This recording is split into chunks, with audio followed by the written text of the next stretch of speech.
ሰላም እንዴት ናችሁ? የነጅሆም ኩኪንግ ቤተሰቦች ቤዛ ተከታታይ ድራማን ይዤላችሁ መጥቻለሁ። ክፍል 97ን ላይክ፣ ሸር፣ ሰብስክራይብ በማድረግ እስከ መጨረሻው አብረውን ይቆዩ።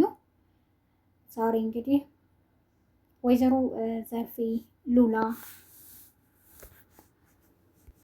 ቲጂ በተሰበሰቡበት ነበር ድንገት የገቡባቸው። በጣም ደንግጠዋል። እነማን ናችሁ በማለትም ይጮሃሉ።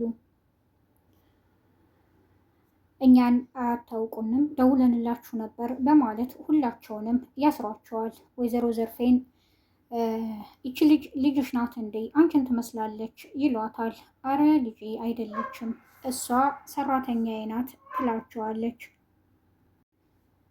አሁን የምትናገሪውን ተናገሪ፣ ብሩ የት ነው ያለው እያሉም ያስጨንቋታል።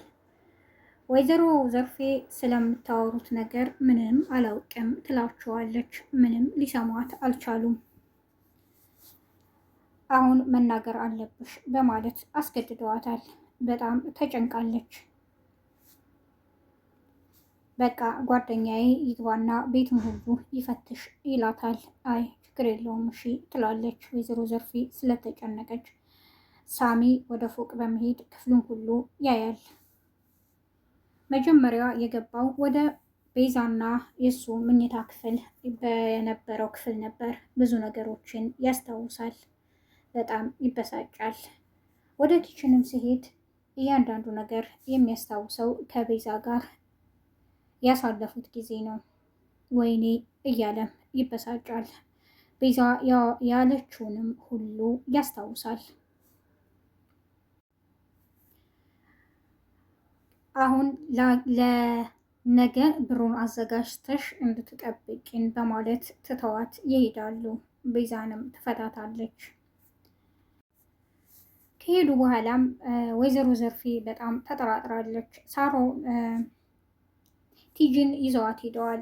ቲጂ ብዙ ነገር ትቀባጥራለች። መጀመሪያም ስታውቂ ጸጥ ብትይ ኖሮ ይሄ ሁሉ ነገር አይደርስብሽም ነበር፣ ለምን እንዲህ ያደረግሽ ይሏታል። እኔ ትንሽ ብር ከሰጣችሁኝ አፌን እዘጋላችኋለሁ፣ እኔ የሚፈልገው ብር ነው፣ ስለዚህ እያለች ትነግራቸዋለች። ሳሚም ከዚህ በፊት ብዙ ነገር አድርጌያለሁ፣ እስር ቤትም ኖሬያለሁ፣ ስለዚህ አርፈሽ ተቀመጪ ይላታል። ምን አድርገህ ታውቃለህ? ሰው የምትገለው እየሳክ ነው ትለዋለች።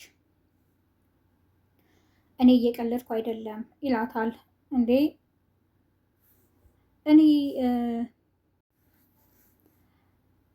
እኔን እንደዚህ ማድረግ የለባችሁም እያለች ከነሱ ጋር ትከራከራለች። እነሱም ያስፈራሯታል። ወይዘሮ ዘርፌ ቤቷ የመጣውን ነገር ወደ ጓሮ በመውሰድ አስቀምጣለች። ሉላ ከነሳሚ ጋር ካወራሽ በኋላ ያው አድርጊ ያላችሁኝን አደርጋለሁ ትላለች። ወደ መታጠቢያ ቤት ስትገባም ምንም የተቀመጠው ነገር የለም። እንዴ ከኋላዋ ወይዘሮ ዘርፌ ተከትላ ምን እየፈለግሽ ነው ትላታለች። እንዴ አክስቴ ወዴት ሄደም በማለት ጠይቃታለች። በቃ ያንቺን እገዛ አልፈልግም እኔ ራሴ ያደረኩት ትላታለች። በጣም ትደነግጣለች። ምን ነው ለምን ደነገጥሽም ትላታለች። እሺ የት ነው በማለት ጠይቃታለች። ያለበትን ማወቅ ፈለግሽ ትላታለች። ቆይ ግን አንቺ ለምንድን ነው የምትደነግጨው? እኔ እኮ ማንንም አላምንም ትላለች ወይዘሮ ዘርፌ ራሷንም ስለምትጠራጠረው። ሉላ ወደ ዶክተሩ በመሄድ ሁሉንም ነገር ትነግረዋለች። አንተ ምን አይነት ሰው ነህ እያለችም ትነግረዋለች። ራሳቸው የፈጠሩትን ነገር እሱ በጣም ግራ ገብቶታል። አንቺ ልጅ ግን ምንድን ነው እያወራሽ ያለሽው? ስለ በፊቷ ሚስቴ ከሆነ እሷ ጋር ምንም ጉዳይ የለንም፣ ጨርሰናል፣ ፍችም አድርገናል እያለ ይነግራታል።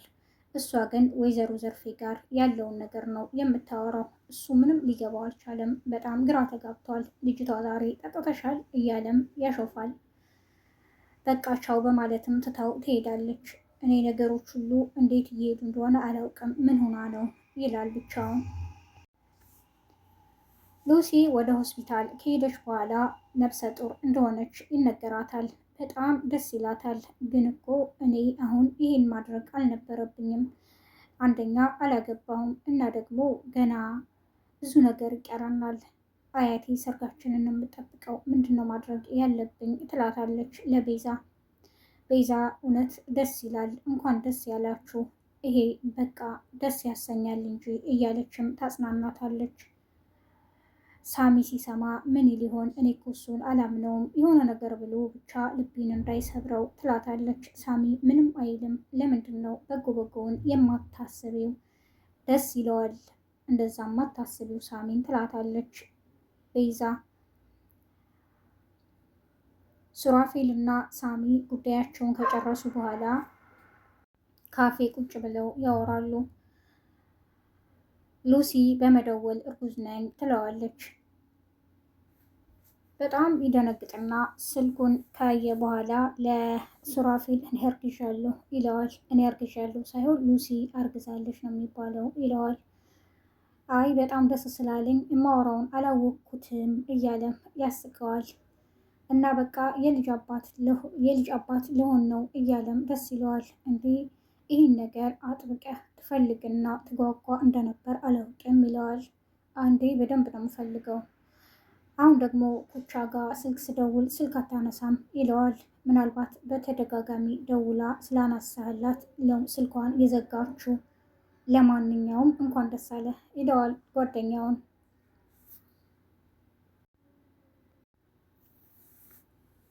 ወይዘሮ ዘርፌ ከሉላ ጋር ቁጭ ብላ ታወራለች።